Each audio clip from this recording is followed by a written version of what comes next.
Shalom pemuda, piye kabare rek? Semoga teman-teman senantiasa dalam keadaan yang sehat dan sukacita ya.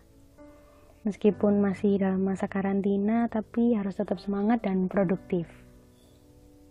Nah, hari ini kita akan bersekutu, tapi dengan konsep yang sedikit berbeda dari biasanya. Kita hanya akan membaca dan merenungkan firman Tuhan dan sedikit sharing dari saya.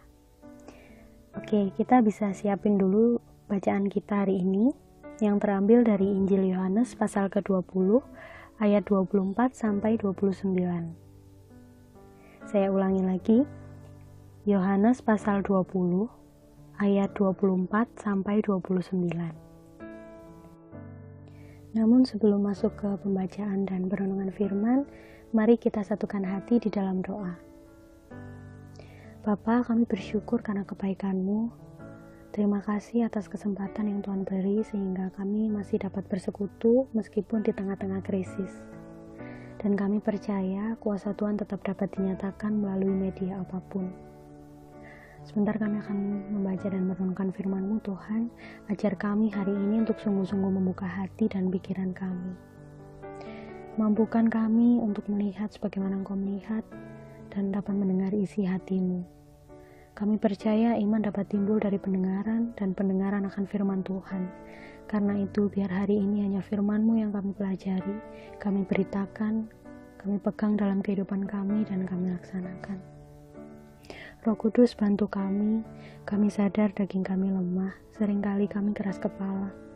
Tapi biar roh kami yang penurut Engkau peluk Roh Kudus, sehingga waktu ini tidak berlalu dengan sia-sia.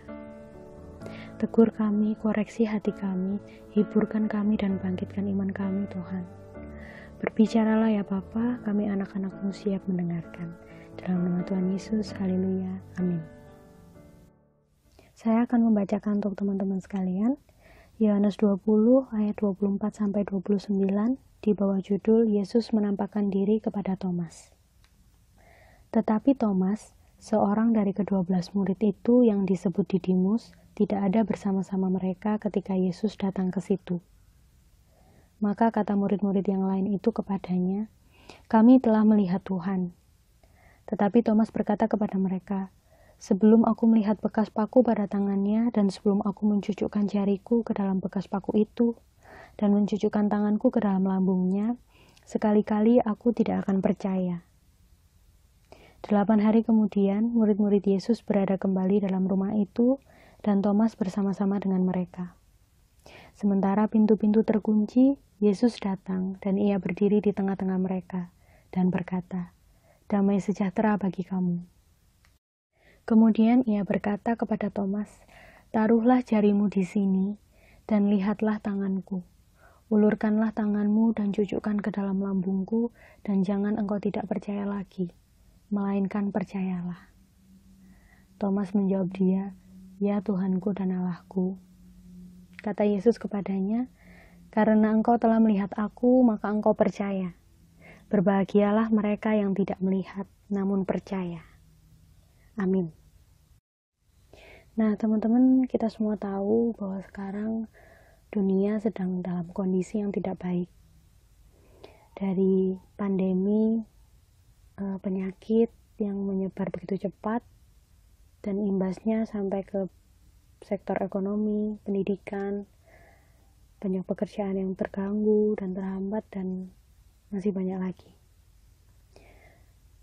Saat awal wabah ini muncul, apa sih yang terlintas di benak teman-teman? Pernah gak sih bertanya-tanya gitu di dalam hati, kayak kenapa sih Tuhan kok ini terjadi? Kenapa harus sekarang gitu? Kenapa kok harus aku yang ngalamin gitu? Nah, kalau teman-teman pernah bertanya seperti itu, sama saya juga. Memang ketika manusia ditimpa permasalahan atau merasa dirinya terancam, secara alami pasti tubuh kita mengeluarkan reaksi yang demikian. Takut, khawatir, panik, pasti itu yang muncul. Nah, tahukah teman-teman, ternyata murid Yesus juga pernah merasakan hal yang sama kayak kita. Perlu kita ketahui, setelah peristiwa mati dan bangkitnya Yesus, murid-murid dikejar oleh orang-orang Yahudi. Di situ dikatakan bahwa mereka berkumpul di suatu rumah dan mereka mengunci semua pintu. Sebenarnya mereka sedang sembunyi gitu. Dan di dalam kondisi ini pasti yang dirasakan mereka adalah ketakutan, khawatir, dan cemas. Kalau kita mundur satu perikop dari bacaan kita, di situ kita akan menemukan peristiwa di mana Yesus menampakkan diri kepada murid-muridnya, kecuali kepada Thomas. Jadi ketika murid-murid menceritakan hal itu kepada Thomas nggak bisa langsung percaya. Seolah-olah dia memberikan tanda kutip syarat. Kalau ada tanda, baru aku mau percaya. Kayak gitu. Nah teman-teman, seringkali kita jadi kayak Thomas di hidup ini. Kita mendahulukan pikiran ketimbang hati kita. Dan kita cenderung menilai berdasarkan apa yang nampak secara jasmani, yang bisa dilihat dengan kasat mata. Kita perlu bukti, baru kita bisa percaya. Seringkali kita terima firman. Kita masukkan ke dalam otak, dan otak menyimpan memori, dan dari memori, dia membentuk sebuah program.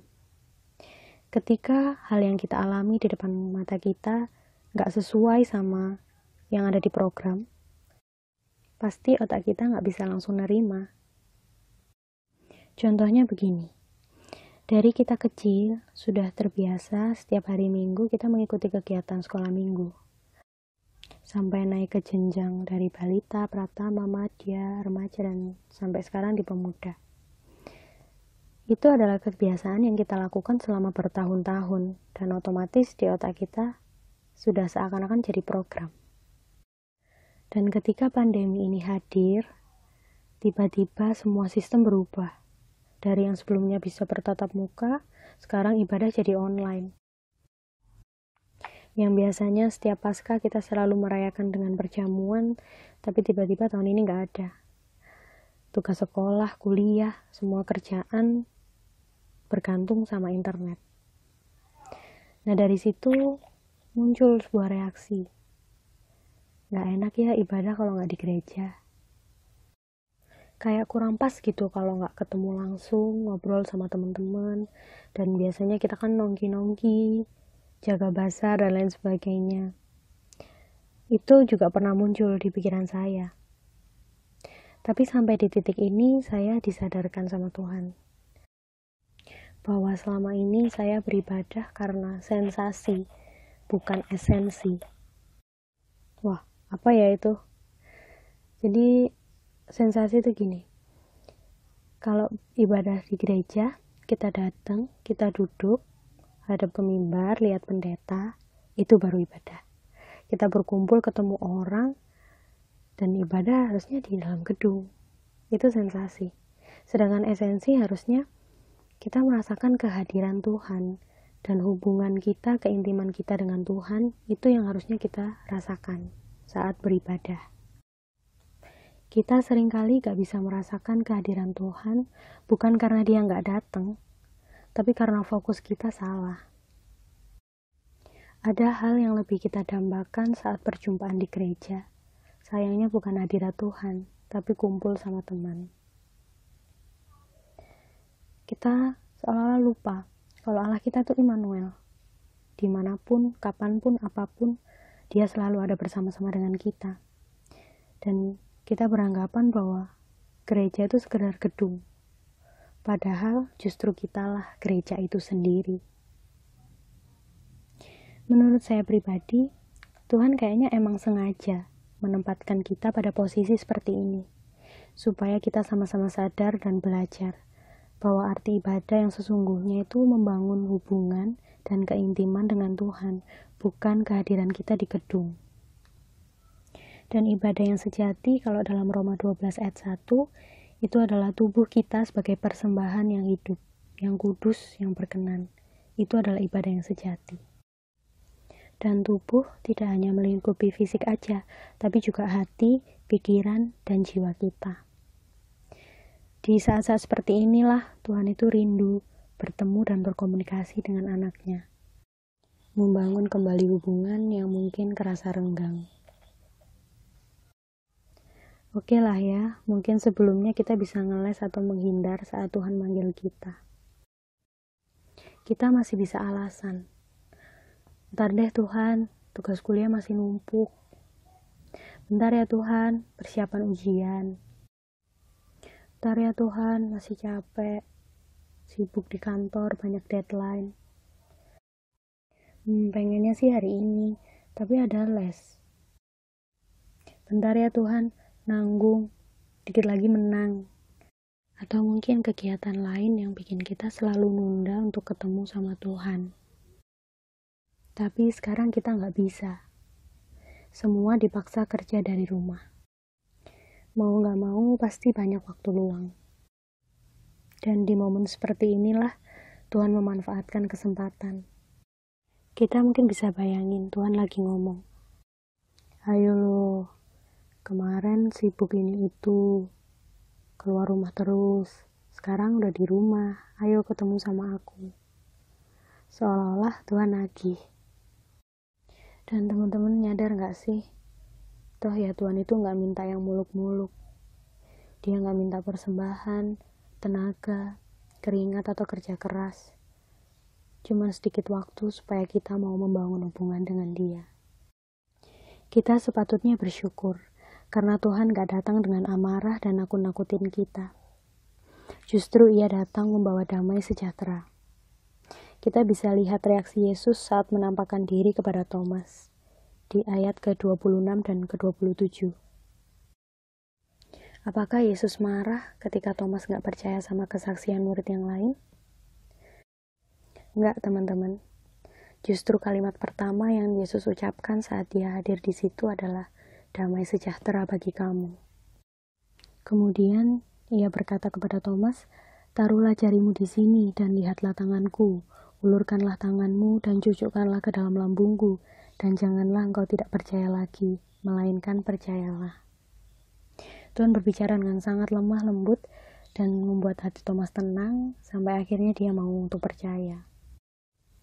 Dan di akhir perikop ini, Tuhan menutupnya dengan berita sukacita, di mana di situ Yesus berkata, karena engkau telah melihat aku, maka engkau percaya. Berbahagialah mereka yang tidak melihat namun percaya. Thomas memang bahagia karena dia bisa melihat Yesus secara fisik. Tetapi lebih daripada itu, justru kita yang paling berbahagia karena kita nggak melihat, tapi kita memilih untuk percaya. Kata berbahagia di dalam terjemahan bahasa Inggris dikatakan blessed, yang artinya diberkatilah. Jadi kita nggak hanya berbahagia, tapi kita juga diberkati ketika kita memilih untuk percaya pada Tuhan, sekalipun mata jasmani kita nggak bisa lihat langsung, entah itu mujizat atau pertolongan Tuhan.